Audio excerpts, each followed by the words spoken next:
So the first thing you notice, what you can begin to notice, is that there's a really weird smell. A smelly smell. The kind of smelly smell that smells... smelly. Not necessarily a bad thing, but... how do you say this? It's like... it's... dangerous. It smells like danger and a bit of copper, but also comforting. It's exotic.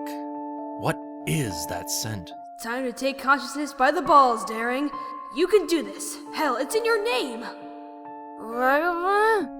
Flawless. Maybe you should open your eyes first. You do so, and then immediately shut them. Concussions suck, yo.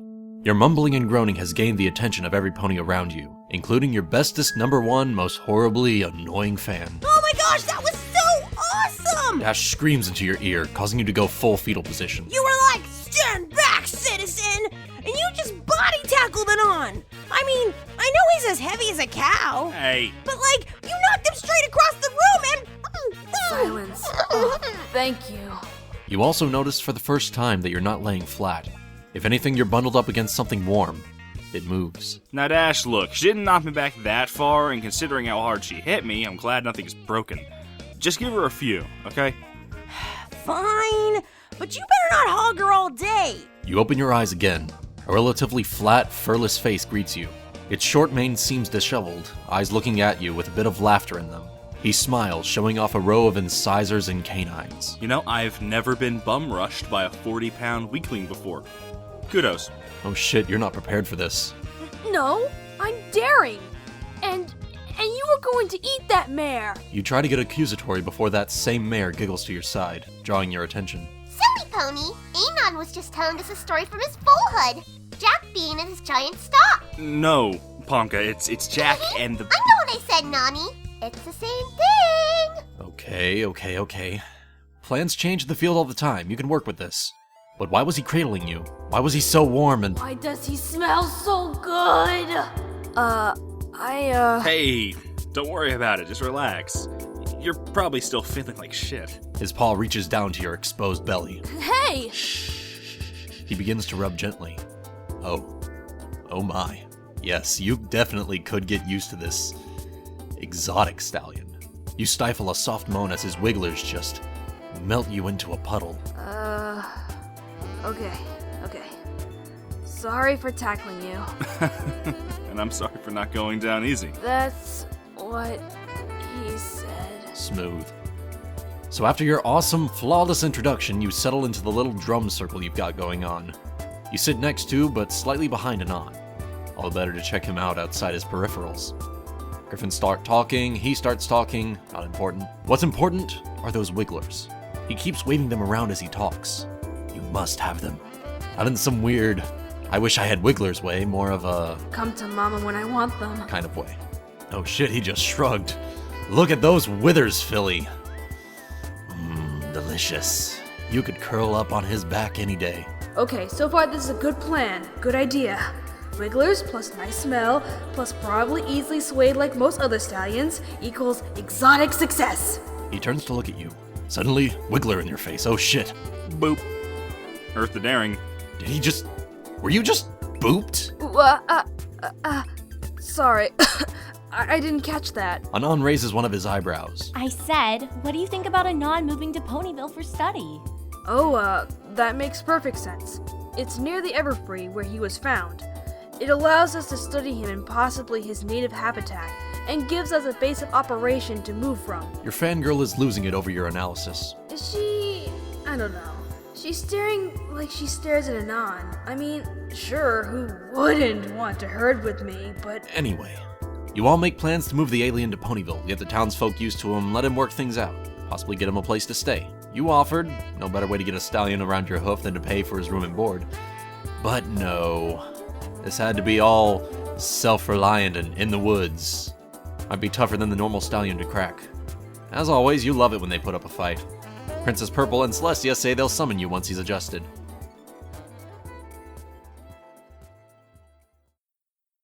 "3 months later.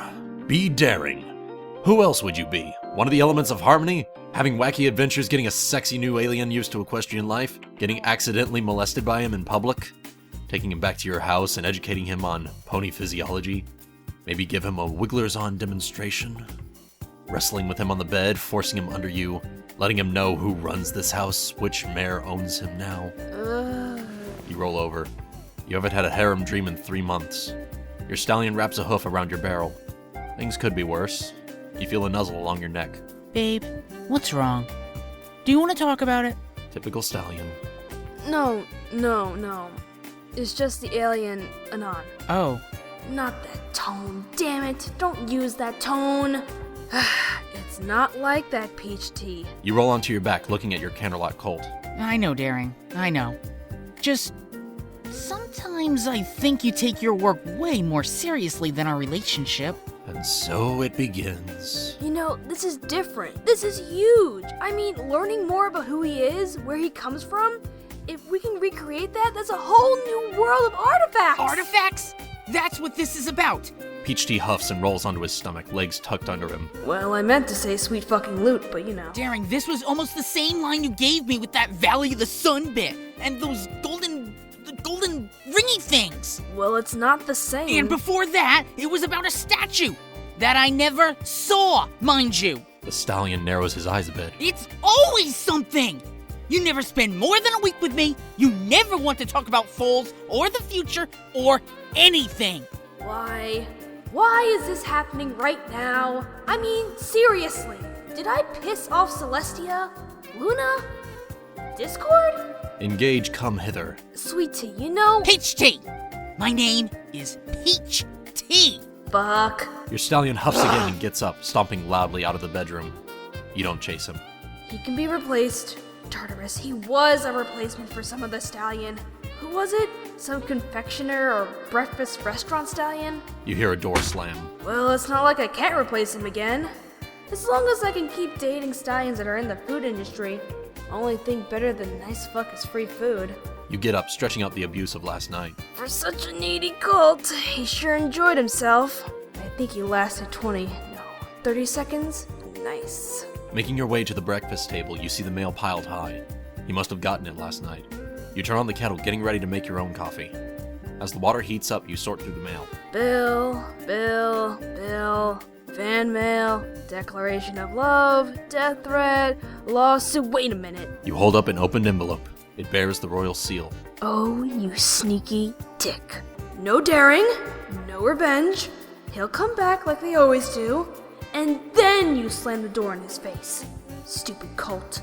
You pull the letter out of the envelope and begin to read. Blah blah, Ponyville, blah blah, staying with Rainbow Dash. Wow, I wonder who arranged that one. Blah blah, free and unfettered access to Anon as long as he consents. Consent. He'll consent to some of my wet The puss. shrill whistle of a kettle rouses you from your monologue. Time to coffee. The next day. Letters in your day pack, along with some bits, notes, miscellaneous detritus, and whatnot tossed in. You took the train this time, wanted to be fresh and clean for Anon. Also wanted to watch the stink of that stallion off you. Hey, you don't need to be broadcasting that you've got other dicks. Stepping off the train, you're surprised to be greeted by... Oh my gosh, yes! Nope, not surprised anymore, really. Rainbow Dash bum rushes you. Time to put this mare down. You take the initial welcoming hug and roll, turning it into a wrestling match. Rainbow's face goes from shock to a shit-eating grin. You think you can surprise me, rookie? Ham it up, Daring. Score those brownie points. Ha! You're no match for the future Wonderbolts, Captain! Engage wrestling mode. 5 minutes later, White Unicorn is picking up all your things that have spilled from your ripped pack. Purple Princess, Twilight Sparkle, is currently lecturing Rainbow Dash on being proper in public. Orange Pone, I guess with the group, looks at you with a mixture of I've seen this all before and she only talked about you for a month, with a dash of please stop encouraging her. Bruises healed, packs mended, fangirling ended. You are introduced to the group once more. I can't help that it's been 3 months since I learned those names. To be fair, you were busy getting booped by Anon. Oh, boop it. And here's where he is. Daring, you have got to stop spacing out. You stand in front of a massive, to you, door. Pink Pone is doing some very complicated hoof work. They're a blur as they beat on the door. She finishes and goes back to standing. A single, pure, loud knock rings out. Don't go down that road. Before you can continue, you hear the door unlock and open. Anon stands before you, smiling wide. Cult. Good to see you too, babe. Hey, everybody. Is the archaeologist here to see where I bury my bone? He looks at you and nods. Time to shine. Well, not just an archaeologist. Adventurer, master of 8 languages, part-time geologist, and mayor emeritus of the Royal Canterlot College's Antiquities Division. As you say your line, you make your way front and center until you finish on his doorstep, chest poofing out proudly. Never trimmed the chest tuft. You don't care what no stallion thinks. He gives you a mock salute. Sassy cult. He's going to be fun to break in. Anyway, Daring is here to ask you some questions about your culture, history, and generally to help us build our Encyclopedia Humanica. This is news to you, and she seems really excited about books. More brownie points incoming. Exactly. And if I'm able to get enough data, it could turn into a lecture circuit. Yes! Now, can I come inside? That stupid, sexy Anon agrees, turning to the side to allow you access. Well trained already, huh? You make it a point to brush up against him slightly, blaming your pack in the width of the door. Other ponies say some things to Anon, he says some things back. You're not paying attention. No, apparently no pony bothered to tell you that his whole house smells like him. Fuck. It's light, but it's present everywhere. Where should we sit? He turns back to you, closing the door. Couch works for you if it works for me. Oh, Colt. You don't even know. You walk over to the couch and drop your pack, hopping onto the cushions with a pomp. Oh, Buck. He must have lived on this couch. You lower your head onto a cushion, and it's like you're bathing in his scent. You sit up straight, looking at him with your wings slightly raised, blushing. Sorry, just had a long day. I understand. Should I make you some tea? That would be nice. But do you have any coffee? You're not into that prissy stallion stuff like tea. Coffee or cider for you, or some of that Griffonian bourbon? Sure thing. Let me get it set up. He walks back into the kitchen, and you hear the gentle clinks and thuds of a coffee kettle being prepared. So, how do we want to do this? You have no idea, Colt. Well, I figure we start high level and go from there. Tell me about your people, your nation. Find common ground, start to butter him up, he befriends me, and then BAM! Suddenly he's balls deep in me and I've got arguably the best buckle on my belt. Fuck just being another notch. He's gonna be the centerpiece. Speaking of centerpieces, you start to rummage through your pack. Always come to a stallion's house with a gift. Warms him over. You hoof out 2 things. First, a box of roses. Stallions love roses. The other is a bottle of bourbon. That's more of a gift for the room, if you can be honest. First gift is to get him to let his mane out. Second is to get him to let his cock out. You position your back against the couch, tucking the bottle of bourbon under a wing. Can't let him get wise to you just yet. He comes back in, holding a cup of hot coffee in each of his paws. Fresh from the kitchen with a gift from Mama, I like. So, I didn't know what you took with your coffee, so I just kept it black, like mine. Is that okay?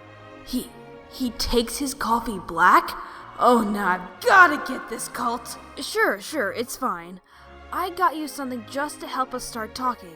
Okay. He looks at the red-bowed box, a look of puzzlement on his face.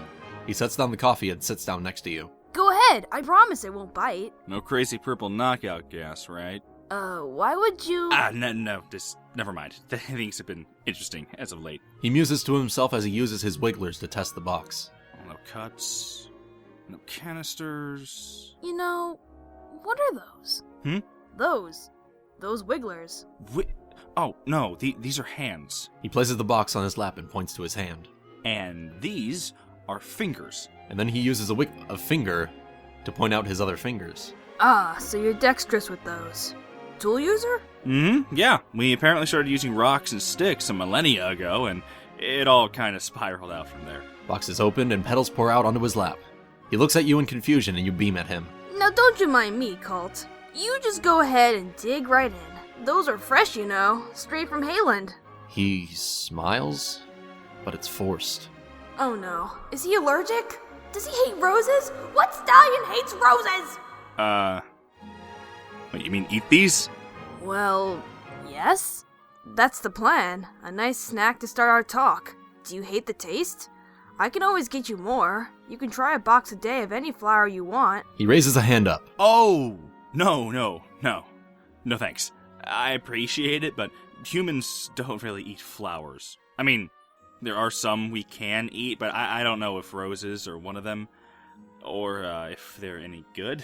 He picks up a petal and studies it. But I thought with your teeth that you were an omnivore. Yeah, but we can be selective. you know? I don't eat bark or bones, but I can. Eating flowers never really caught on where I'm from. Damn. You can tell he's trying for you. He just ate a petal and forced another smile. Look, don't force it. Sorry for that. Can I make it up to you? How about I pay for dinner tonight? Oh, you don't gotta go that far. But I want to. Engage, pouty face! Anon looks at you and then immediately looks away. Is he? He is! He's clutching his chest! He has no immunity! This is already a done deal! After a moment, he nods, looking back at you. Alright, just... Look, don't do that again without warning. Okay? Alright, I can't promise you anything, but I'll try. So, in the meantime... You two begin discussing his history. Tool using hairless mammals, apparently killed off all their competing cousins like the Neanderthal. Gonna have to figure out the spelling on that one. Blah, blah, blah. Damn, he's cute when he gets animated. As he talks, you inch your way closer to him until you're sitting next to him, body pressed against yours. He doesn't pull away. Just as planned. Eventually, the two of you get hungry, and he proposes cashing in that dinner check you wrote earlier. Okay, dinner then domination. School. You tuck the bottle of bourbon in between a cushion for later. He proposes going to the Hayburger. Aw, he must not remember who I am. As you two make your way into town, you dare him to remember the fanciest place he's seen. He racks his brain, but you already know. Chez Fancy Pants. Apparently named after the stallion, was the closest thing this town had to a 4-star dining. Time to lead. Well, I know of a nifty little place around here. May I take you? Oh, sure. I mean, I'm up for whatever. Aw, I bet he's trying not to blush. Stallions love mares who take charge, and it's sunset. This is gonna be perfect. I'll have him eating out of my hoof by twilight. You lead him over to Chez Fancy Pants. He seems surprised. This might be a little too much. Too rich for my blood. Can we go somewhere else? Nonsense, Colt. You can have whatever you want. Trust me, I'm good for it. He looks at you oddly. Probably amazed. Who wouldn't be? You go in and get a secluded booth after a nice bribe to the maitre d'. Whoever that spike pony is gonna have shit luck tonight. Not my problem. Anon knows something's up. Okay, what's going on here? See, I could tell due to years of stallion whoring and adventuring. Nothing. I'm just trying to get to know you a bit better, put you at ease, and possibly have some damn good food. Is that a crime, Colt? He's silent for a moment, trying to read you. I'll pout again, I swear. Alright, just... Damn, I've always been curious about this place, but I can never afford it. That won't be a problem from now on. Dinner's going well. He's about half a bottle into his night with a light blush on that cute little face of his. The food was delicious. Turns out they do serve fish for some reason. Maybe the Pegasi asked for it? But that's usually an acquired taste. Anyway, you're on a tangent. You saw him rip into a fillet, and Celestia, damn it if it didn't turn you on a bit. I'm going to bed my first carnivore. Well, first civilized carnivore. Diamond dogs don't count, especially during a cave-in when you think you're gonna die. Look at those forearms. He's motioning with his hands, and you can see the muscles under his skin move. Like coiled snakes, power and grace. I just need to take him back to his home before I get too wet. Oh, he sounds like he's near the end of a joke or hamster something. on the other. And Tune I look in, down, girl. and realize I'm without any pants. And I'm like, that's not a watch. That's my dick. Hey, Anon, how about we book it and go home? I brought something else I want to show you. Here's a hint. It's the V. Sure thing. Checkmate. You wave the waiter over and ask for the check. 300 bits. Anon sees this and his expression changes. Oh, Daring, stop. I can't let you foot this whole bill by yourself. That's not fair. You make a point of not paying attention, your check already filled out and on the table.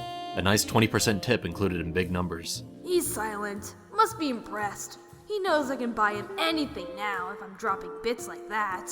Time to go home and see how he rides. It's nothing. Now, let's get going. Hopping out of the booth, you make sure to stretch and arch your back. Yeah, just like that. Don't look back. He saw it. Just move forward. Okay, just a little look back. His face is so red. This is perfect. On the walk home, you lean against him to help him stay balanced. But really, you just wanted his hand resting on your neck. There we go. Get used to that mane, Colt. You're gonna be pulling on it tonight. You can't help but grin as you make it to his house. It's just now twilight, the night is young, and he's not going in. You look up at him and meet his gaze. Oh, he's one of those stallions. Wants to make it romantic, pull him into his house in a whirlwind of passion. You've done worse. Is there something you want to say? He looks away for a moment, thinking. Now's my chance. You gently hover until you're eye level with him. He starts to speak.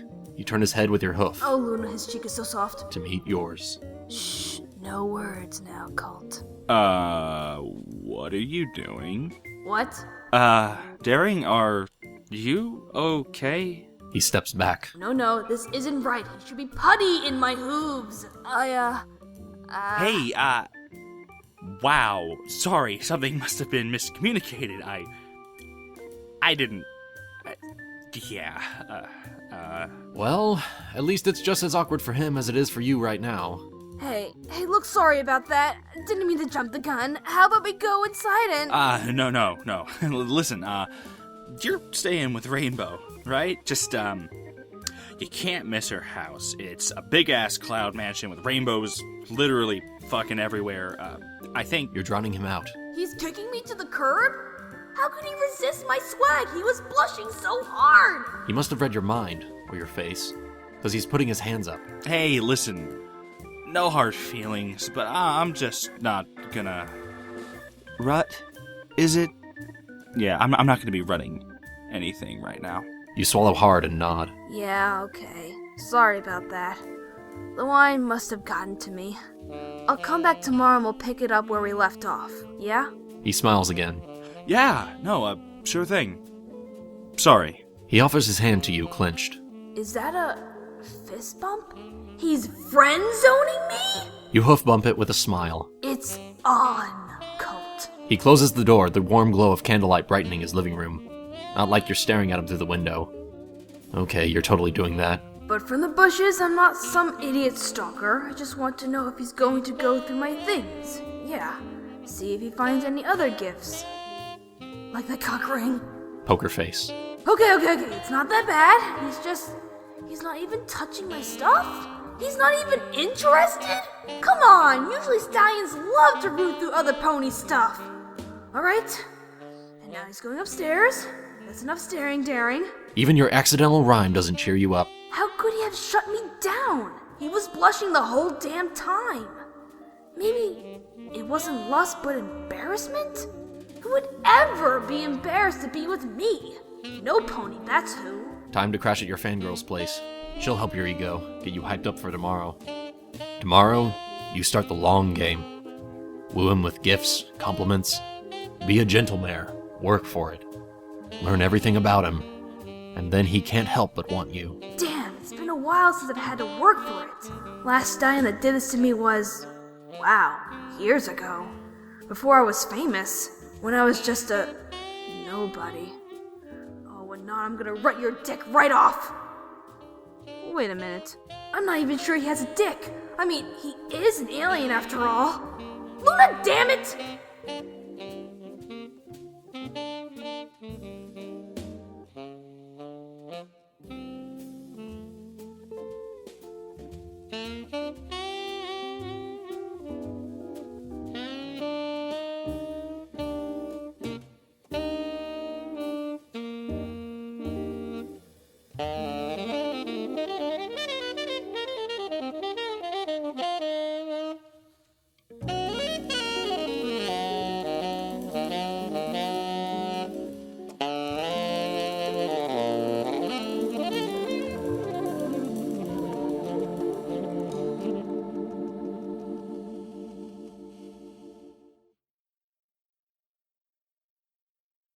Alright, that was Daring Douche Part 2 by Brand New Right Fag. And that was narrated by myself, and with the assistance of many others, brought you this audio play. I hope you enjoyed this. I'm going to keep this pretty short right now because I'm nursing a sore throat. So I'm just gonna keep this really short. Other than the fact that Part 3 is on the way, don't really have much in the way of what I want to tell you guys. I have a few things in store. Part 3 is in progress right now. I'm working on the Vox, and I'm going to be sending that to Gutius very soon. So Sonic Boom Part 3 is coming out next. Out of this, we actually have a sort of plan for alternating between Sonic Boom and then Daring Douche, then Sonic Boom, then Daring Douche, etc., etc. But so that'll be the plan for now. If you didn't already know, PaleNarrator, who played the role of Anonymous in this chapter, in this part, he won't be reprising his role for future chapters. He had something come up, and he was unable to record for anything further. So it was hard. It was hard for me to let him go because he was one of the people that got me into voice work in the first place. But sometimes things don't go as planned, but I have a replacement for him, and it's sounding like it's going to be just as good as I have imagined. So you have that to look forward to, as well as anything else that I'll be coming up with in the next few months. I actually have a lot of things planned. I have a lot of things scripted up. I have a lot of things recorded. It's just a matter of getting everything coordinated, getting all of the time management, finding free time to work on this, especially with my senior year of college. It's interesting. So some days I'll be able to work on it a lot. Some days I will have to go like weeks without being able to work on anything like that. So it'll be an interesting thing. I'm sorry. It's late and I am very tired, and I am also slightly coming down with a cold of some kind. I don't know. But I hope you enjoyed listening to this, and until next time, you have a good day, evening, night, whenever you're listening to this, and I hope to see you again in the next video.